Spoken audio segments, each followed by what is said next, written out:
100 நாட்களுக்குள்ள ஒரு குறிப்பிட்ட எதையும் இந்த ஆட்சி செய்ததாக இல்லை.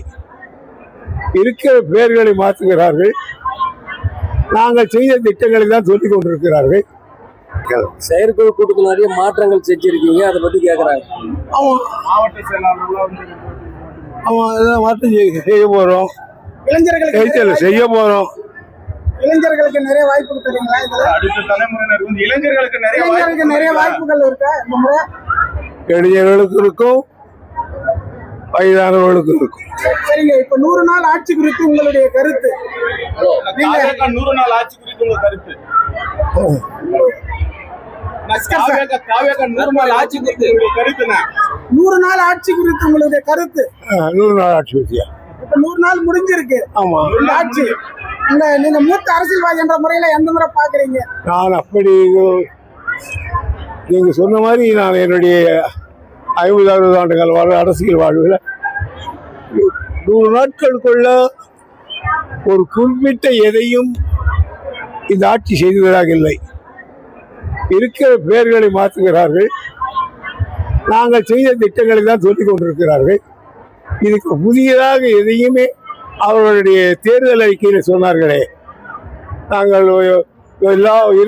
எல்லா பெண்களுக்குமே 2500 ரூபா கொடுப்போம், அதுக்கப்புறம் நாங்கள் பாதி சிலிண்டர் கொடுப்போம், இது மாதிரி சொன்னாங்கல்ல. அதான் ஏதாவது ஒன்று வந்துருக்கணும் 100 நாளில். 100 நாளே வரலன்னா எப்போ இருக்கும் தெரியல. இப்போ எந்த கேள்விக்கு அந்த துறை அமைச்சர் இல்லாம அவங்கவுங்க பதில் சொல்றாங்க. நீங்க ஒரு மூத்த அமைச்சரா இருந்தீங்க, அவை முன்னவரா இருந்தீங்க, எப்படி பாக்குறீங்க? மானிய கோரிக்கையில சம்பந்தம் இல்லாத அமைச்சர்கள் எல்லாம் பேசுறாங்க. சம்பந்தம் இல்லாத அமைச்சர்கள் மானிய கோரிக்கையில ஒருத்தர் பேசுறாங்க. ரெண்டாவது, டிமாண்ட்ல யாரும் பேசல.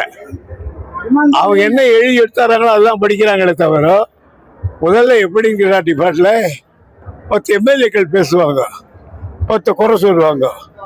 அதை மந்திரி குறிச்சிக்கிட்டு அதிகாரிகிட்ட விளக்கம் கேட்டுட்டு, இந்த எம்எல்ஏ இப்படி பேசுனா நான் இது பதில் சொல்றேன்னு சொல்லணும். அதான் முறை. ஆனா இவங்க அப்படி இல்லை, பேசணும் போயிட்டாங்க. இவங்க என்ன எழுதி எடுத்தாங்களோ அதை மட்டும் படிச்சுட்டு போயிடுறாங்க.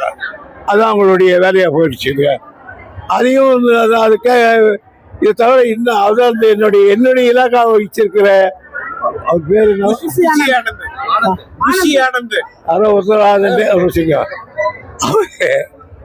ஒரு வார்த்தை கூட இலாக்கா பத்தியே பேசல.